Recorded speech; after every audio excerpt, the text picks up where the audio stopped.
It's me, your girl, Big Daddy Carlos, and I'm out here at the beach, and I'm just here to talk to you about the Harlem Renaissance.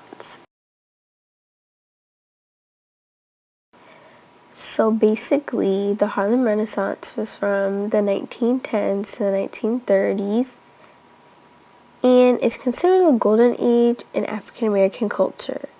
Obviously, it was in New York because it was Harlem. Literature, music, stage performance, and art for black people.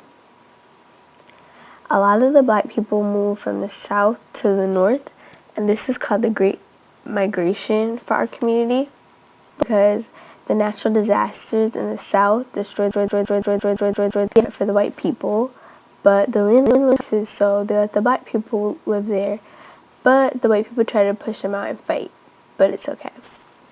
Some other people came because they used to live in a place called Black Bohemia with the other black families because they were trying to go where their people.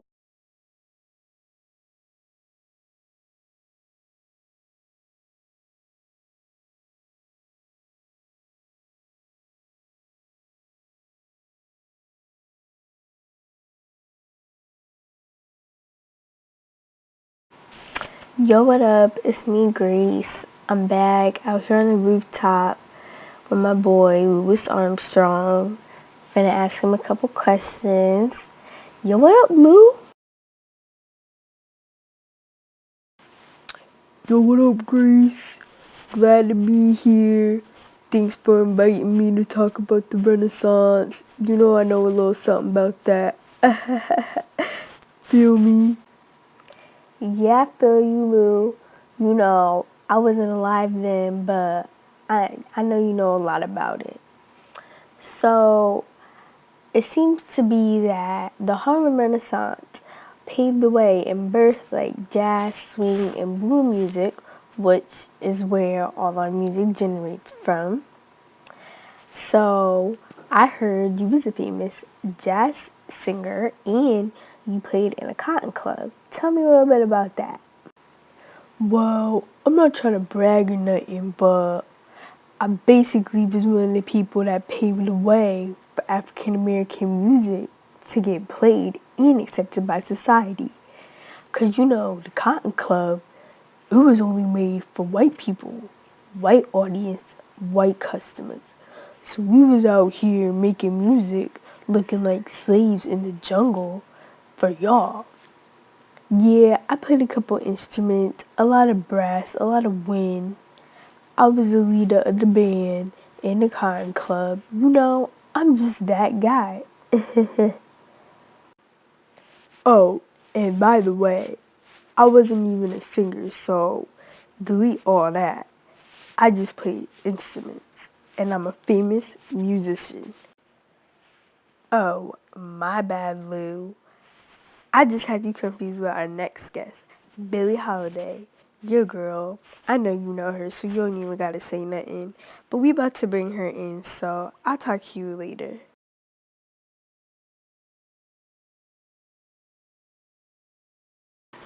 Okay, so we're out here back at the beach, and I'm here with Billie Holiday, the famous jazz singer who's here from the Renaissance. Hey, Billie. Hey, Grace. Thank you so much for inviting me. It's such a pleasure to be here and to talk about myself. No problem, Billie. It's such an honor to have you here in my project talking about your story. So, some people may not know, but you're the first black woman to ever perform with a white orchestra. How does that feel? Oh my gosh, it was crazy. I mean, I was just a singer in the Cotton Club, and I was there with Lance. He was kind of like the star of the show. And I really wanted to take my music off the ground, but it was kind of hard. Even though I'm light skinned, I'm still black. But I'm just happy I was able to pave the way for other black musicians and singers, and I helped get our music accepted by the white society. You know what, Billy? You are that girl. Thank you so much because as a music lover, I'm just so grateful for you doing that because we wouldn't even have people like Beyonce or Alicia Keys or any of these other black singers if it wasn't for you. No problem. It was my pleasure. I was just trying to make the way for the generations after me.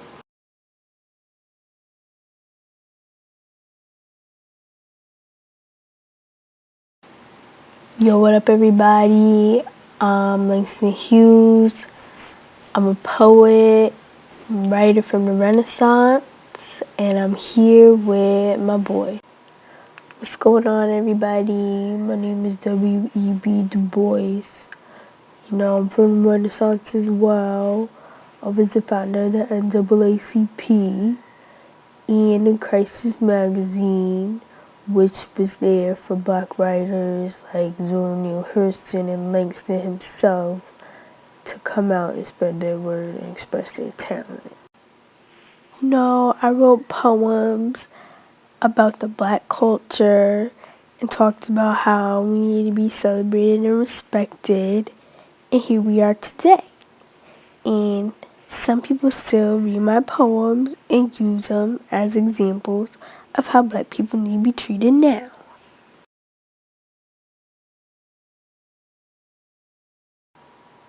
Hello, I'm Zora Neale Hurston. I'm also from the Renaissance. I'm a novelist and I wrote plays. I wrote one of the famous books you guys probably know of, The Eyes Are Watching God.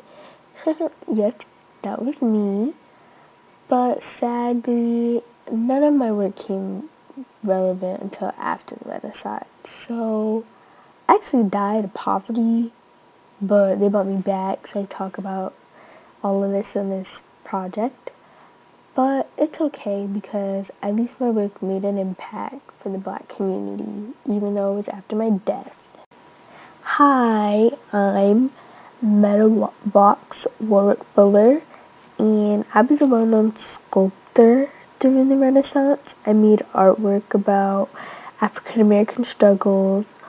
One of my famous artworks is The Wretched, which is about slave struggles and the African Americans being taken and coming to America.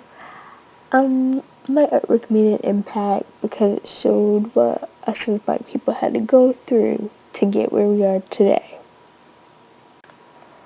Actually, my friend Aaron Douglas was also an artist during the Harlem Renaissance.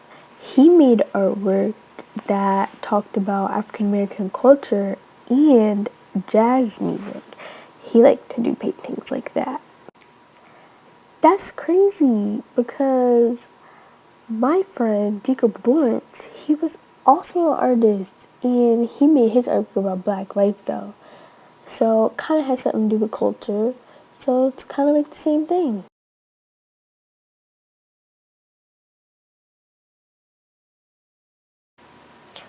What's going on? My name's Amamu Amiri Baraka.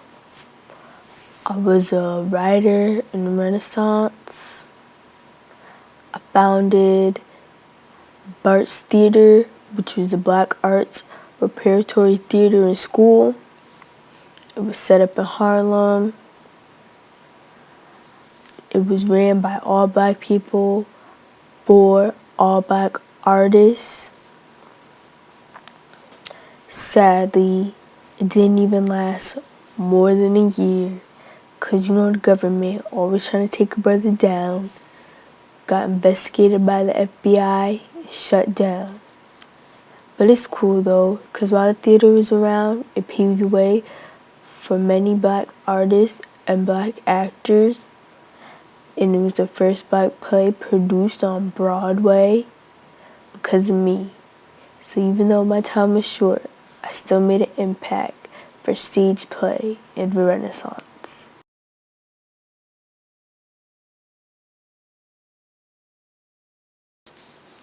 Okay, now we're back.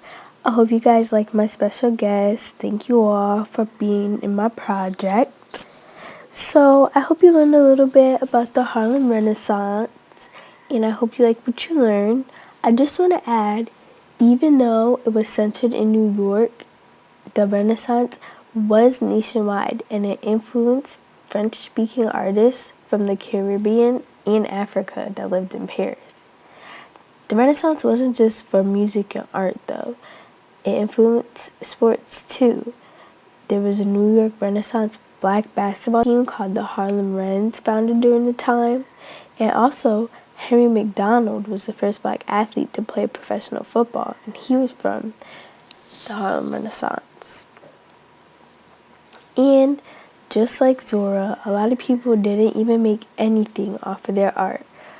The first black artist to earn any type of living off of his work was Langston Hughes.